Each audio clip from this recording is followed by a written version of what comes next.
brother, can you spare a dime? Hey sister, can you tell me what's on your mind? That's all you have to spend this time. I ain't a gold digger, but I'm not about that life. You're talking rich game, I'm speaking legacy. So when you talk, you're not understanding me. On a cloud chase, but it ain't for me. Securing backs, but it ain't for me. I'm buying buildings, I'm buying J's too, but I ain't buying one while I'm written from you. Wealth for generations won't get caught on your new plantation. Teaching my seeds to sow in the reap, praying they have more than their souls to keep when I'm gone. My truth carries on, so I made $1, spent $1. Make the money, but the money don't make me. Being rich doesn't make you wealthy. I just wanna build a legacy, so I make $1, invest $1. Make the money, but the money don't make me. Being rich doesn't make you wealthy. I just wanna build a legacy, so I. They told me go to school, said it was the only way, but they never told me how much I had to pay. Now these bills pile up every damn day. Got me curving this chick, you know, Sally Mae. Can't knock my parents' dog, get everything they should. You living in a system that's not any good. Let's break the cycle, I'm reclaiming my time. I ain't dwelling in the past, I'm just skipping at the line. Ain't gonna front like I don't like the nice things, yeah. But I need more commas in my savings, yeah. I want it all, 40 acres and a mule plus more. Crypto, Bitcoin, any coin. I'll invest in the culture, I'ma buy it at the hood. So when you see me glowing up, it's because I should. Made $1, spent $1. Make the money, but the money don't make me. Being rich doesn't make you wealthy. I just wanna build a legacy, so I make $1, invest $1. Make the money, but the money don't make me. Being rich doesn't make you wealthy. I just wanna build a legacy, so I. Money making Mitch. Come on, I'm broke, baby. I ain't got no money. Even Ray Charles can see you got money. Really making this money, really making money, man. You know that? It ain't just about the money. It's nothing. Made $1, spent $1. Make the money, but the money don't make me. Being rich doesn't make you wealthy. I just wanna build a legacy, so I make $1, invest $1. Make the money, but the money don't make me. Being rich doesn't make you wealthy. I just wanna build a legacy, so I. Get the money, that's right.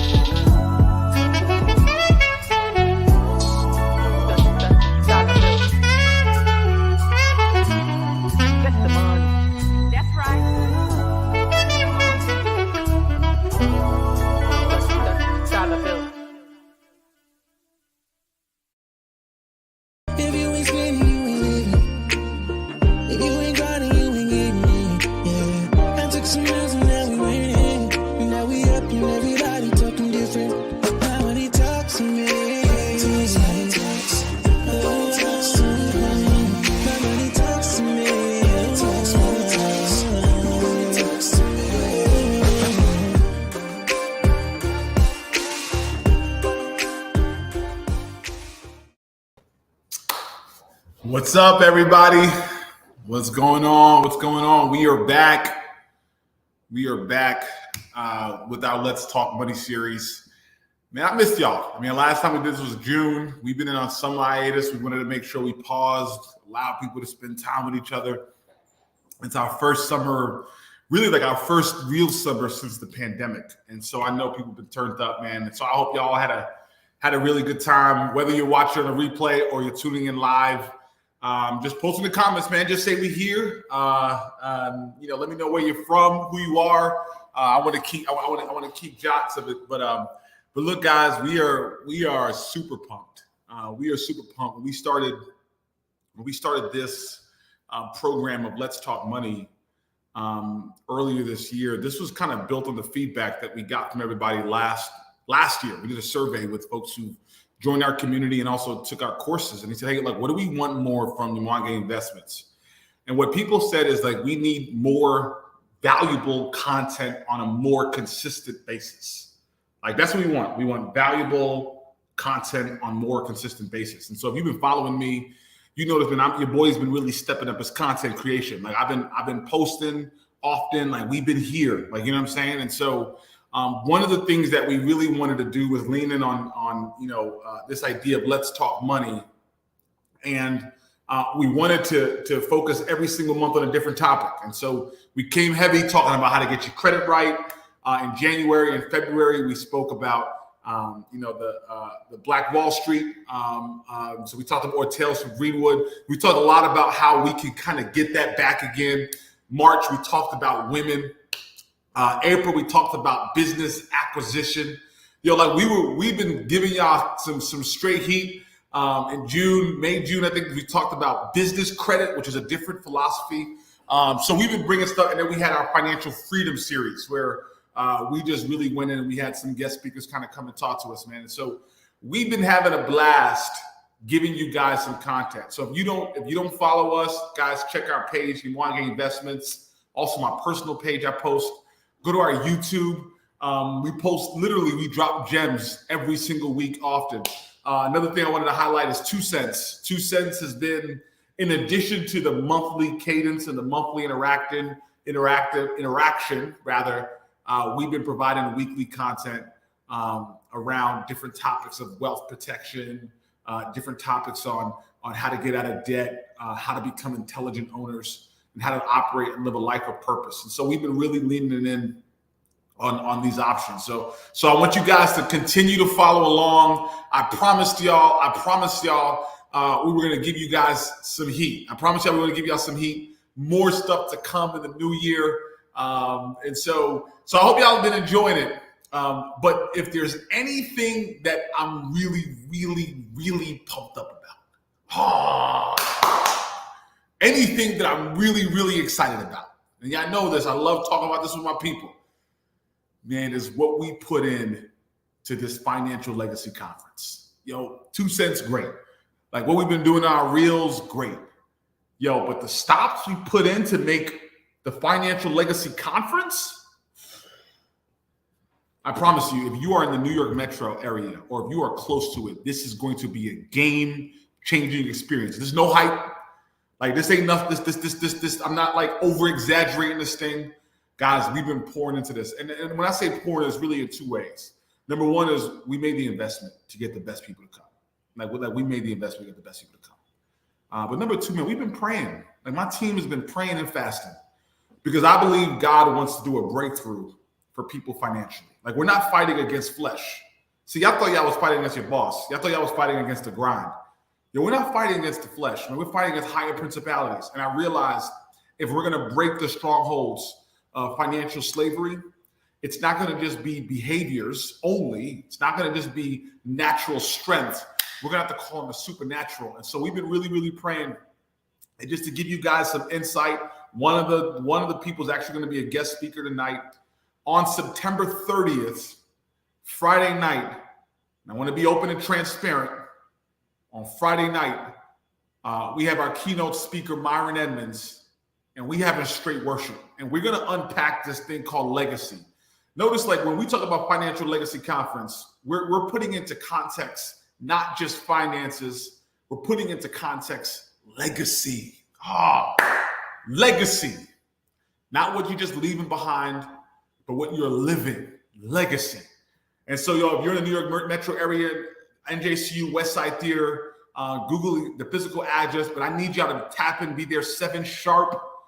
We got some amazing prizes that I'm going to announce tonight that we're going to be doing for folks who tap in. But Myron, literally one of the best men coaches in the world, #1 men's coach in the country, one of also the best motivational speakers. He's going to be coming in that night live, and we're going to have worship. We're going to start with God. And so we're talking about building wealth God's way. And then Saturday night is when we're going to really kind of work on the brass tacks. We got keynote speaker TK, who's going to be kind of talking, kind of inspiring the reason for Black generational wealth. But we're going to have a panel discussion of some of the best and brightest minds, where we have Isaac Hebron, who's a real estate guru. This brother has literally 55 plus doors. He's an assistant principal. He's a 9-to-5 guy, just like you and me, killing the real estate game. We got Mark Simmons, who's built an insurance business. a 6-figure business. Like he's making it, he's doing it, and he's gonna talk about protecting your flesh. And then Ricky Taylor is gonna really bring the heat on. More importantly, like how do we make sure we're prepared for retirement? Like, all right, we know you might be young now, or maybe you may not so young, but how do you make sure that your future is ready and we don't neglect that? So this is happening, y'all, straight up over the weekend. This is going to be at NJCU Skyline Business, the business school Skyline room. I need y'all to tap in, guys. It's going to be off the charts. Look, I've been chatting a lot. I'm super excited to announce this next guy. I'm telling you right now, this guy has been not just a coach to me. He is someone that has come close to me. I call him Big Bro. I followed this guy since I was younger. He's been killing it. God's inspired him. And so today, man, we're going to unpack legacy. So we're going to bring my boy, Dr. Myron Edmonds. Let's go.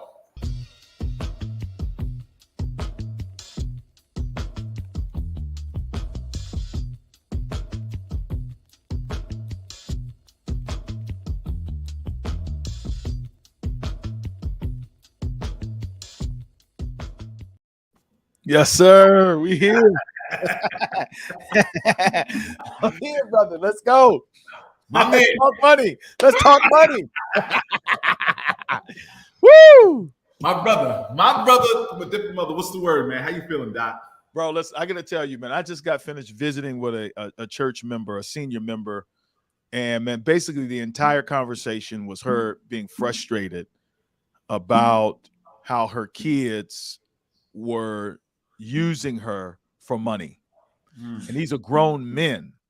And man, it just disturbed me because she kept saying, yeah, my son, he's just money hungry, man. Insurance policy, foolishness, and all this type of stuff. And the thought came to my mind, man, we just have so many of our folk that are not only uneducated, but man, they also lack morality. When it comes, money brings sometimes the worst out of people. And until we actually get folks together, get them educated, get them clear on the purposes of money, man, get them out of their desperation and survival mindsets to where they're literally leeching off of family members. I can't tell you how many stories I'm hearing of the mistreatment, man, of parents and children and relationships breaking up over money, bro. Like, and we clearly don't understand its purpose. We clearly don't understand how to manage it. We clearly don't understand ownership. And now we're like a bunch of crabs in a bucket, man, with our own family members, man. It's honestly, seriously, man. So I came in here tonight just burdened about this thing because so many of our folk, man, are just that. I mean, you and I talked about the other day. We talked about marriage.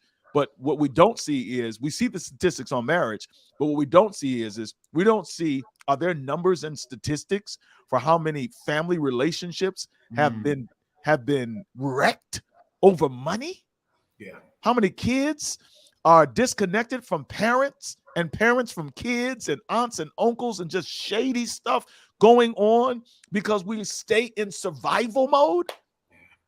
Oh man, bro, listen, man. I didn't mean to come in and we need that sour the mood, but this is why we gotta start talking money. This is why we gotta change the narrative. This is why we gotta shift it. This is why we've got to have people who understand the purpose of money and the reason for which God has given us resources.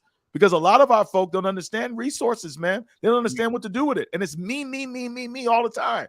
Anyway, I'm playing the lottery, playing the numbers. I mean, it's a losing game. So let me ask you this, bro, because there's the programs that I preach and teach, man.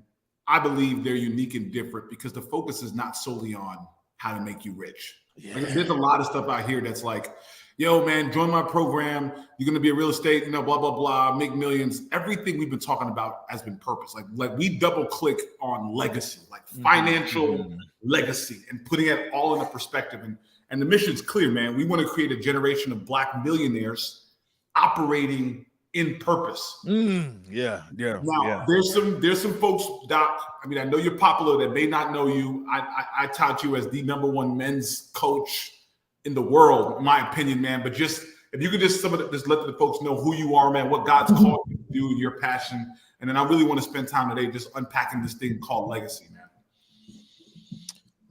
Bro, listen, I was drowning, man, in what I call the achievement and accomplishment bias.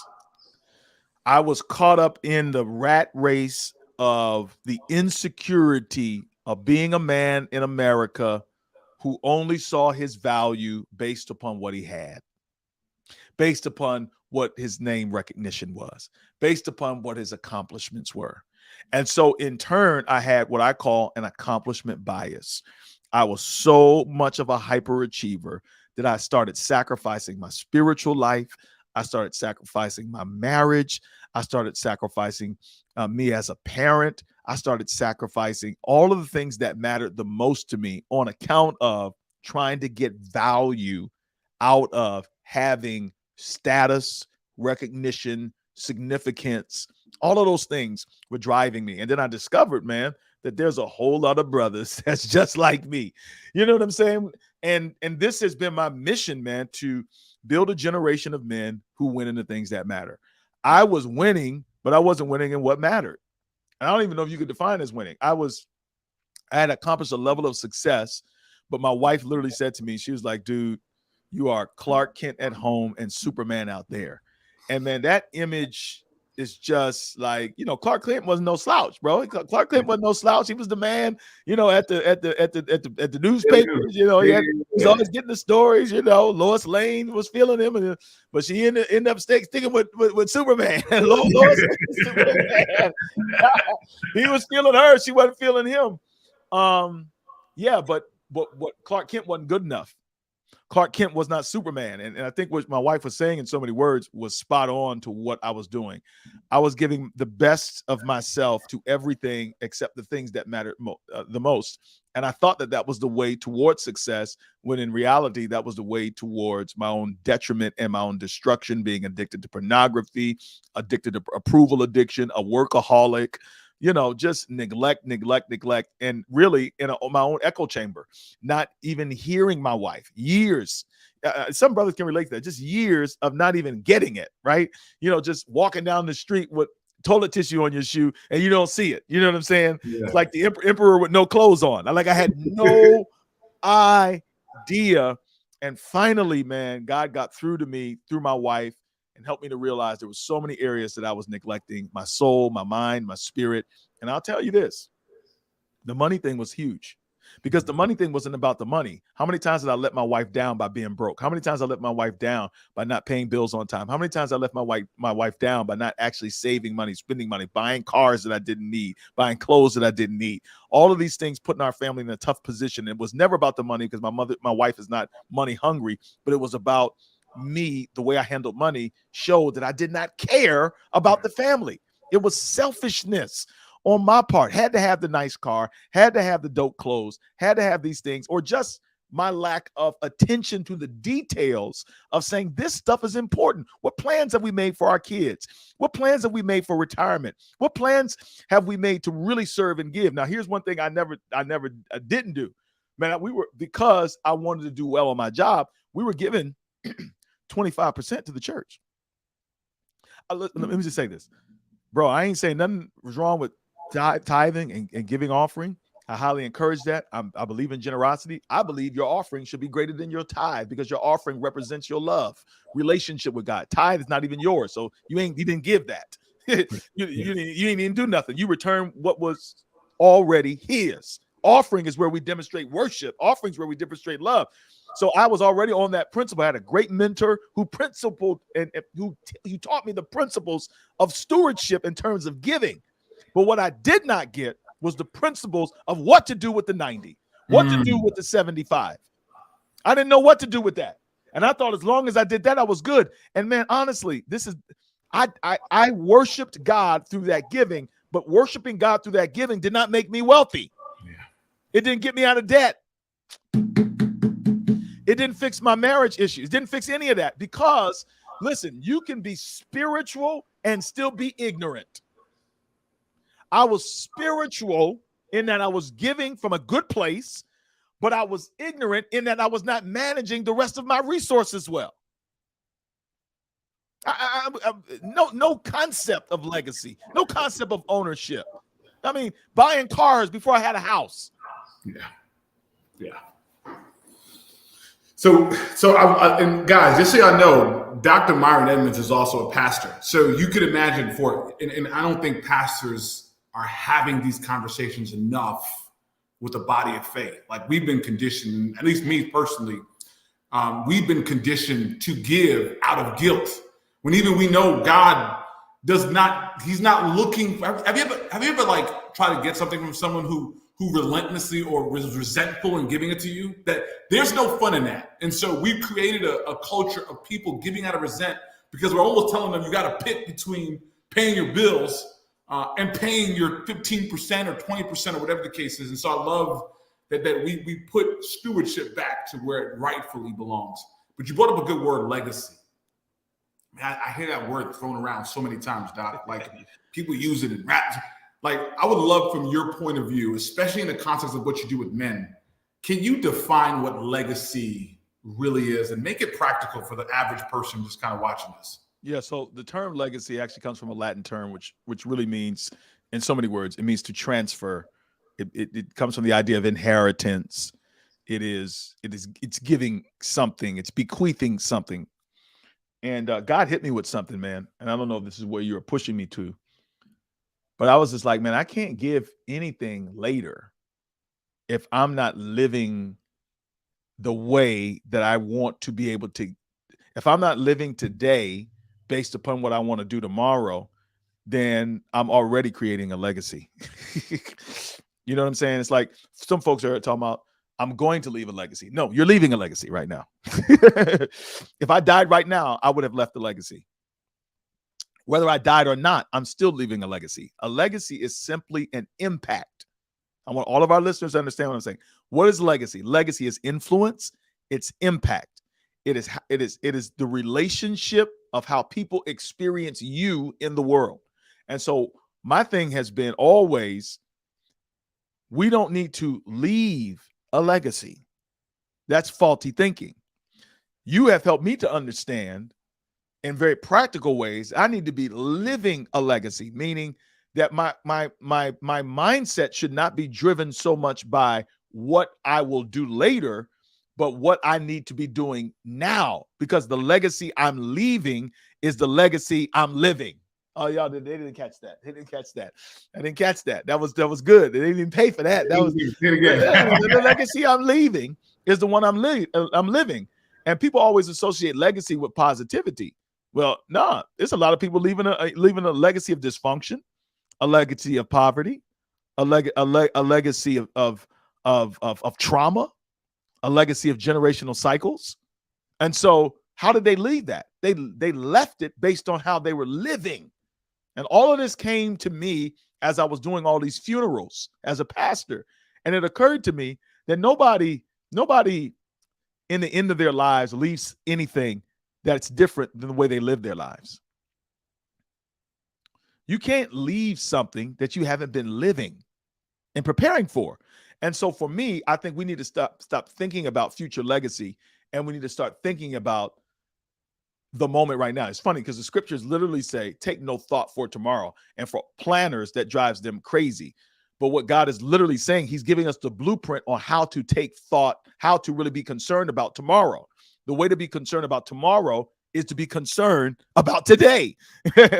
Like, what am I doing today to manage my resources? What am I doing today to plan for ownership? What am I doing today to make sure that if I left today, I lived the best life I possibly could live, so that whatever legacy future that I could leave is going to be something that I'm already living now. And so what you've helped me to understand, that's why, and you know me, like, you got me into real estate.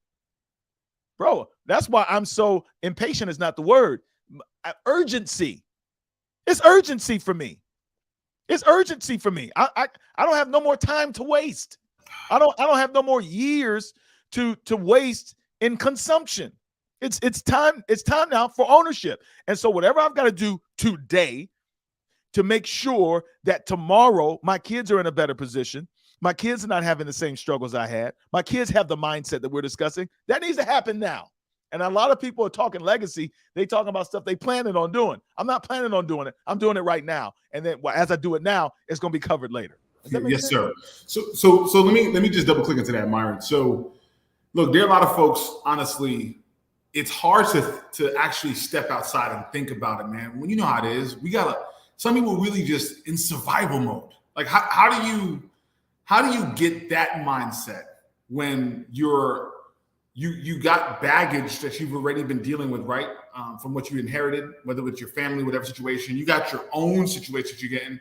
Like how do you put that into perspective, or what guidance can you give to some folks who maybe who would like to live a legacy, but it's just hard to figure that out because life is just hitting them from every different angle? Yeah, no, that's a very good question. And I think it leads more to this mindset that we have talked about a lot. And I think more study and analysis needs to be given. And I'm gonna pitch this to you on what really is a poverty mindset. Like, what is it? What's the anatomy of it? What are the roots of it? What's the ethos behind consumption? Because that's what we're talking about. Let's be honest. We're talking about consumption. What are we afraid of? We're afraid of how people perceive us. We're afraid of people seeing that we actually are poor. So we want to appear to have money. What are we afraid of? And when we start really investigating the mindset of survival, we'll start really understanding that we are running from things that aren't chasing us. Bro, I'm telling you, man, like, we are so much concerned about keeping up with the Joneses and concerned about expectations. And I'll give you an expectation. I am professional. I have a doctorate. My wife is a professional. She is a dentist. The expectations that society has said is that you have to drive like this. You have to live like this. And if you don't, then you don't have your stuff together. True. So let's talk. Let's talk. It's not survival. I mean, now I'm talking about in America. Now, I'm not saying everybody in America is not in survival mode, but I'm talking about the middle class and the lower middle class who, for the most part, and we can talk about systemic racism and all these other structures, but I'm talking right now just from an individual perspective. A lot of the things that motivate us are survival, but it's not survival like it's survival in Africa. Yeah. It's not survival like it's survival in South America. Ain't that survival? What are we trying to survive? We're trying to survive perception. We're trying to survive, like, for example, just look at African-American culture. For us, styles are, when it comes to clothes, new, flamboyant. Look at some of these other folks that are of a different look, bro. They don't have to have new nothing. Their styles actually are, the more worn it is, the older it is. Yeah. It's like you see the mindset. And I'm saying, we understand that slavery and the history of being Black in America has fed into this psychological understanding of ourselves that has been reduced. And so by us having stuff, it makes us feel like we're somebody. My mom, I was just talking to one of the old saints today, and I was telling her how my mom, they didn't have enough money to eat meat, right? They ate rice every day. And they had grits for breakfast. They were poor. There was 10 people living in a shotgun house in Savannah, Georgia. And what I noticed is that when they got educated and then when they got resources, there was a need to have things that they did not have before. And don't you understand that psychologically? When you've never had anything, you finally want to have something to feel like you're human, to feel like you're at the table. And so that's why I'm not coming down on that. But what we do need to say is although we understand the psychology of that, we need to break free from the prison of it, because consumption is never going to be able to get us to where we need to be in terms of a people. It will never get us to 40 acres and a mule. All it will do is continue to make us slaves to the lender. Yeah. That's it. But I'm just being real. The reality is that there are legitimate sociological needs for people to have stuff so that they can feel a certain way. I get that. But what I'm saying is look, that ain't real survival. Yeah. You got to get your head together and play the long game. by living a legacy right now. Delayed gratification. And I got to take a line from old boy. He says, live like no one else so you can live like no one else. Yeah. Dude, that's a fact, man. And the numbers, bro, they align with that. And CNBC released in 2021 that the African American spending power was $1.6 trillion. That's more than Sweden. That's more than Mexico. That's more than Spain. And you know who takes note of this? Like retailers, like corporate. People are focused on monetizing our condition. Like they say, look, we know these people, right, are going to spend. Like AO came to Maryland. I think I told you the other day. I think it was Louis Vuitton or Gucci, that African Americans make up 60% of their revenue. Like let that sink in. When, as a culture, though, when I see our net worth is decreased 14% last year, and our trajectory is having a zero net worth by 2053, that shows me that, like, we are, and I'm generally speaking, like, the whole perception idea of trying to impress, to prove to broke people that we're not broke, is leading us collectively as a unit to fail. Yeah. So I'm, dude, I'm glad you kind of brought that up, man. And so I want to get a little bit personal with you, if you don't mind. You talked about perception, right? And this whole concept of legacy. Like, when you reflect on your life and you think about kind of you, and I think brothers could really resonate with you, because there's a lot of folks who assume that to be successful in this world, man, you got to make 6 figs. You gotta land that corporate job. You got to do X, Y, and Z, man. Like what did you carry, man? Like from your parents, and what legacy did you see that you were leaving your kids before you got woke? Like what did you see, and what were some of the signs that said, dang it, how did you fix that? Okay, it was just ignorance. And just be honest with you. And this is not to disparage at all my upbringing, but just understand, I'm separated from I'm like 3 generations separated from slavery. Okay. And so what you have from the civil rights generation, the baby boomer generation, of which my parents came from, was an incredible amount of shame that was bequeathed to them because they were poor and treated as second-class citizens in a Jim Crow post-segregation world. All right. So there was a lot of, and in the 60s and so forth, there was a strong push for Black pride and Black ability and accomplishments. We are as smart. We are as, innovative. We can do this. We've been taught to think that we couldn't. And so the rise of the celebration of seeing Black politicians and Black television shows and all these things. So the mindset was, let's get to the table. Let's get to the table. And what's the way to get to the table? Education.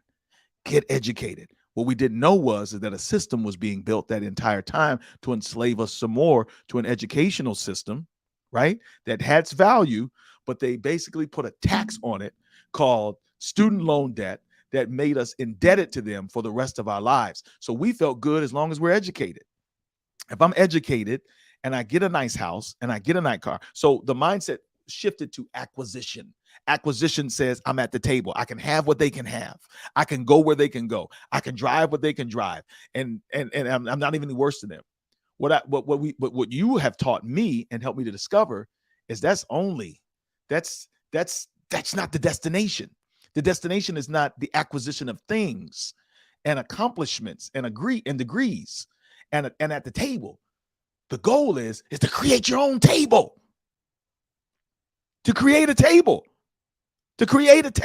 Like, that never entered my mind as a kid growing up. That never entered my mind when I was in college. I always was taught, go to school, get an education, get a job. I was never taught, become the owner. Give jobs, create wealth, distribute wealth. I was always trying to get it.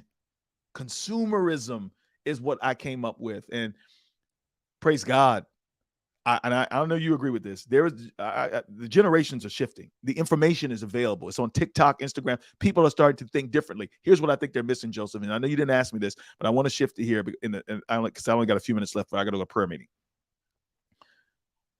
I think we are understanding now how money works. We're starting to figure that out. More people are investing now. More people are understanding the evils of debt. Right? People are getting that part. Right? We're seeing people opt out and say, look, I'm not sure if I want to go to college anymore. I'm going to community. I'm not going to university. I don't want to. Like, we're starting, and even the government is saying, hey, we're going to, so there's more consciousness to this. What I'm starting to not see, though, is the purpose associated with the accumulation of wealth and ownership. Yeah. All I'm hearing, and I want to throw this at you. Here's what I'm hearing. I want to leave generational wealth so that my kids are better. Well, bruh, if that's all we're doing, then let's shut this whole thing down. I'm not just trying to help out Camden and Taylor. Hopefully, you're not just trying to help out those three children of yours, right? Are you serious? I'm with you. Is that all I'm doing? Just help me and mine? No. I should be trying to change the community, the culture. That's why God has given us to it. And I think this is the missing piece that you are bringing to the table now. Everybody's talking ownership. Everybody's talking legacy now. It's in vogue. It's hip. But what they're not talking is mission. Yeah. I'll stop right there. Dude, man. The why. That changes things. Correct. And I think, dude, that's one of the reasons why I believe a lot of our missions are aligned. I even think about what you're talking about with brothers is the focus is not just on beating brothers. The focus is not just on accumulation. It's winning in what matters, which ties back to mission. And it's the same thing I've been preaching, man, like purpose, legacy, mission, like community and all that stuff birthed from that, man. And I know you got to go, man. Look, guys, Doc, Myron, and I'm so grateful that you're going to be participating in our first in-person financial legacy conference. You're going to be preaching on the 30th, man. I was honored to speak at your men's conference, and I'm glad you returned the favor. We know the focus is on legacy, man. If you could just for a couple moments, for the people that are watching who are maybe on the fence of attending or joining or just kind of, if you could just speak to them directly and tell them why they need to come specifically on Friday night, man, to hear what you break down legacy in a new way. Give them a couple of words, Doc, on why that needs to go down. Yeah, man. I got a chance recently to spend some time with my good friend Eric Thomas. He's just written a book called You Owe You, and man, I read the book in less than 24 hours. It was a great read, but he made a good point in there that I wanted to point out. And he talked about the differences between our generation and your Harriet Tubmans, your Sojourner Truths, your Marcus Garveys. I'm talking about folks, Fannie Lou Hamer, all of these folks, man, that had little. Listen, Joe. They had little, but they changed the world. Watch this. Here's what I want to discuss. We have exponentially more than them, but our impact in comparison is weak. Why? Why is it that we have more and are doing less? We have to analyze that. We have to analyze that. And what I'm discovering is that they had something that we didn't have, and I want to talk about that.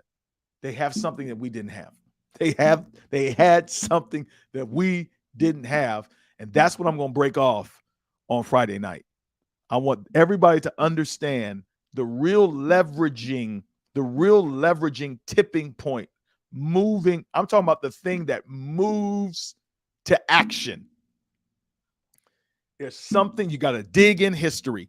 If you dig in history and you snatch this up, can I give you a word right now, bro? Yes, sir. Yes, sir. Bring the word. The Bible says in Psalms, the first chapter, blessed is the man that walketh not in the counsel of the ungodly, nor stand in the way of sinners, nor sits in the seat of the scornful. In other words, I'm telling you the secret, his mindset and his relationships and his focus is not on foolishness. Hear me.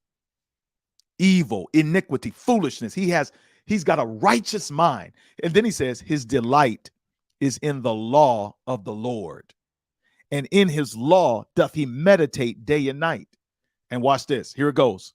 And he will be like a tree planted by rivers of waters that bringeth forth his fruit in season. That's prosperity. His leaf also shall not wither. He will not suffer lack. And whatever he does will prosper. The ungodly, however, are not so. They are like the chaff which the wind driveth away. But the Lord knows the way of the righteous, but the way of the ungodly will perish. I just broke down to y'all in a few seconds in a passage of scripture in Psalms 1 what we are missing, and I'm going to break it down on Friday night. I'm going to break it down on Friday night. Because there is a promise from God's word of unlimited prosperity. Unlimited. To where you are like a tree planted by rivers of waters, bringing forth fruit in season. Your leaf ain't going to wither. Hey, look, everything God has for me, I'm telling you right now, I ain't blocking none of it because I want to get my righteous mind right. We'll talk about it, though. We're going to talk more about it. I can't give all of my stuff away. I can't give it all away. Y'all see it, man. Look, September 30th, 7 p.m., NJCU, Westside Theater. It's going down. We got Dr. Myron Edmonds, who's coming into town from Ohio, from Cleveland, Ohio, to rock with us that night. I promise y'all don't want to miss it. Look, this ain't just money tip for me, y'all. And we've been unpacking this with Myron tonight. Don't take this the wrong way. Yes, I want you to win, but I don't want you just to win. I want you to change the world. Like, if we're going to be free as a people, and God's been birthing this to me, if we're going to be free as a people, it's when people like you and I start getting clarity on what God has for us. Like, he's birthed something in us, and we start being good stewards with what we have and get the resources. Like we weren't called to beg when God said he wants us to be the head, not the tail. It wasn't just so you could just sit there and flaunt that you're the boss. No. When you're an owner, you set the terms. And the reason why God wants us to be head is because he wants us to set the terms. And I'm telling y'all, listen to me. Tap into the Financial Legacy Conference. We're going to put the link up, www.financiallegacyconference.com. Sign up, register today. We want to flood this thing. NJCU don't know who they partnered with on this one. Church of Orange don't understand that they ain't just partnering with the Wongate Investments. You partner with God. And so you on the fence, you need to be there. If you are passionate about being there, make sure nobody stops you. If it's the first time you're hearing it, I need you to lock in, tap in, get the information, because we're changing the world here. Doc, Myron, I appreciate you, brother. Like, from the bottom of my heart, man, I've been the biggest fan of yours. And I'm so pumped that, that folks in my hood are going to have access, man, to what God has birthed in you, bro. And so I just want to just acknowledge you and affirm the work that you're doing, man, that you're blessing brothers. Blessings, bro. Yeah, man. I got to run because they have already started without me. But I'll see you there, bro. Y'all better be there. Peace out. Appreciate you, man. So guys, look, man, y'all seen it. Doc's here. Doc Myron's there. I need y'all to register. All right, I need y'all to register. This is just the beginning. Forget about just showing up to the event. Like, if you've been dealing with some financial anxieties, and you've just been struggling a little bit trying to make ends meet. Look, I know inflation hurts. Like, I know the grocery bill's hurting right now. Like, I know the gas at the pump is hurting right now. And if you don't feel the pinch, God bless you. But that's not the makeup of the majority of our people. There's nothing to be ashamed of or shy of. Like we're not fighting against, like I said this before, we're not fighting against the flesh.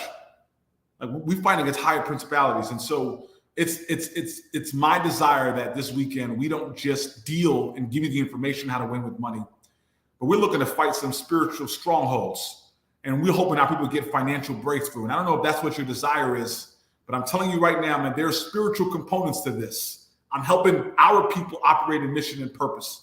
And so, look, man, I need y'all to register for the weekend. I promise you guys it's going to be dope. I'm actually going to make an announcement. Two things, and you're going to hear me talk about this more publicly. We are literally giving gifts away. So 2 things.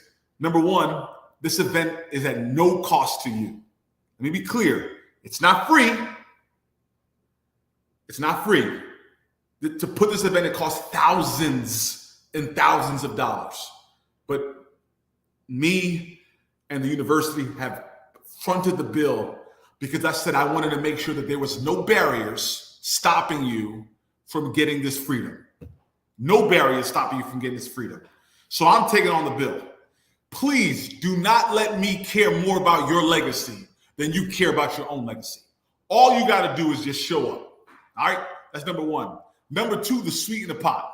Not only is it going to be no cost to you, but we're giving away cash to two different people.